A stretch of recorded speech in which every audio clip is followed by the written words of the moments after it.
Assalamualaikum warahmatullahi wabarakatuh. Salam sejahtera. Apa kabar semuanya? Semoga dalam keadaan sehat selalu dimanapun berada. Pada kesempatan ini saya akan menyampaikan materi kata serapan.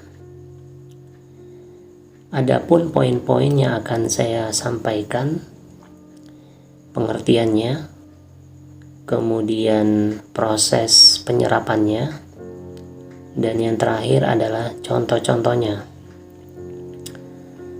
Baik, yang pertama itu pengertian kata serapan. Kata serapan adalah bahasa asing yang diserap menjadi bahasa Indonesia sesuai dengan kaidah bahasa Indonesia. Bahasa asing yang paling banyak kita serap bahasa Inggris, bahasa Arab, bahasa Cina, bahasa Jepang, bahasa Belanda, dan bahasa-bahasa negara yang lain. Kemudian dalam proses penyerapannya itu ada 4 aturan atau ada 4 cara. Yang pertama itu namanya kita kenal dengan proses adopsi. Adopsi adalah mengambil bentuk asli dari bahasa asing tersebut tanpa mengubah bentuk aslinya. Jadi masih asli dari bahasa asing tersebut. Contohnya plaza, supermarket, hotdog, dan kata-kata yang lain. Jadi di sini yang penting adalah pemahaman kalian mengenai teori adopsi ini. Kalau sudah paham, maka contoh-contoh yang lain akan mengikuti. Yang kedua itu ada namanya teori adaptasi. Berbeda dengan adopsi tadi, kalau adaptasi dia sudah mengubah hurufnya sesuai dengan ejaan bahasa Indonesia. Kadang-kadang bahasa asing itu agak berbeda lidahnya dengan lidah kita gitu. Misalnya national bahasa Inggris, tulisannya nasional, itu kita adaptasi menjadi nasional.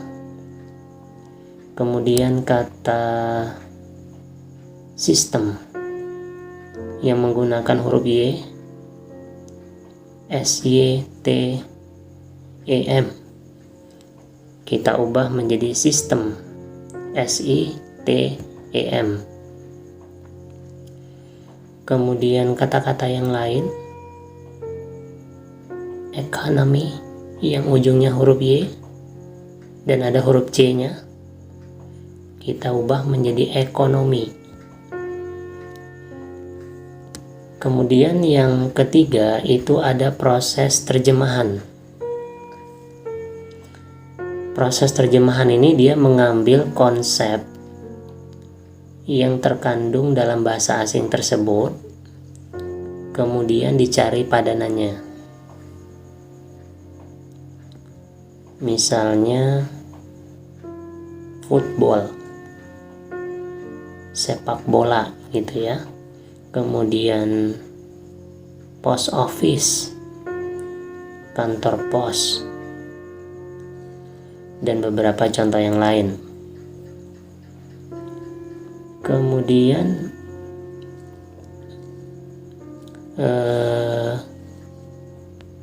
yang terakhir itu ada namanya kreasi. Nah, dia agak mirip dengan yang terjemahan tadi. Kalau yang terjemahan tadi kan dia masih mencari padanannya. Kalau kreasi dia tidak lagi melihat bentuk fisik yang sama dengan bahasa asing tersebut.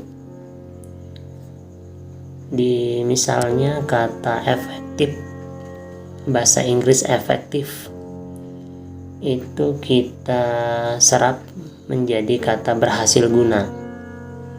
Jadi satu kata bahasa asing itu kita bisa serap menjadi 2 kata bahasa Indonesia.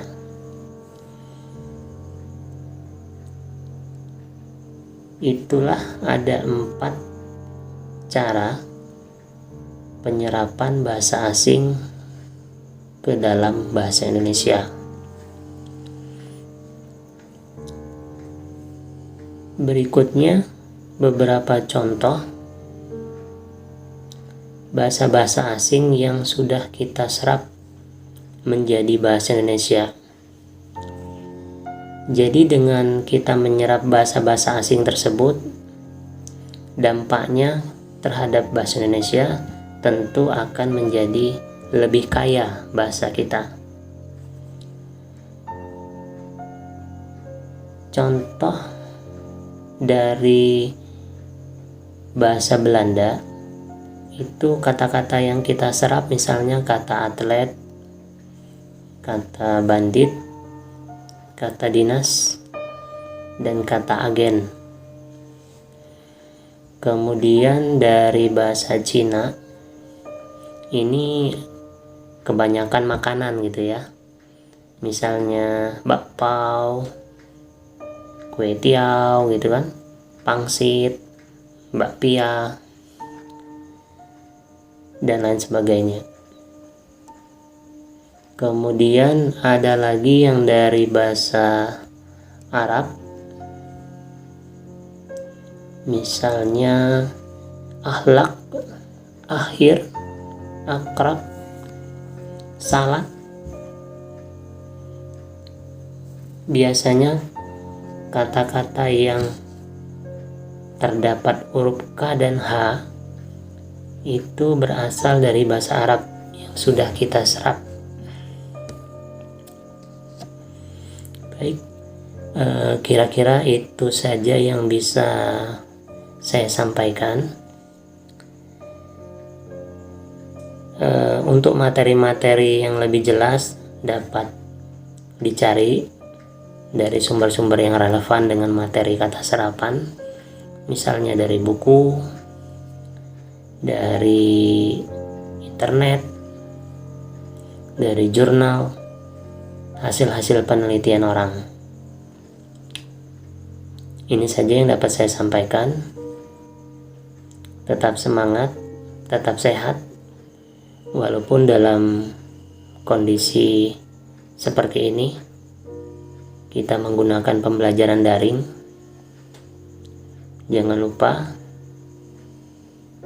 pakai masker ketika berada di tempat umum, dan sampai jumpa pada materi berikutnya. Assalamualaikum warahmatullahi wabarakatuh.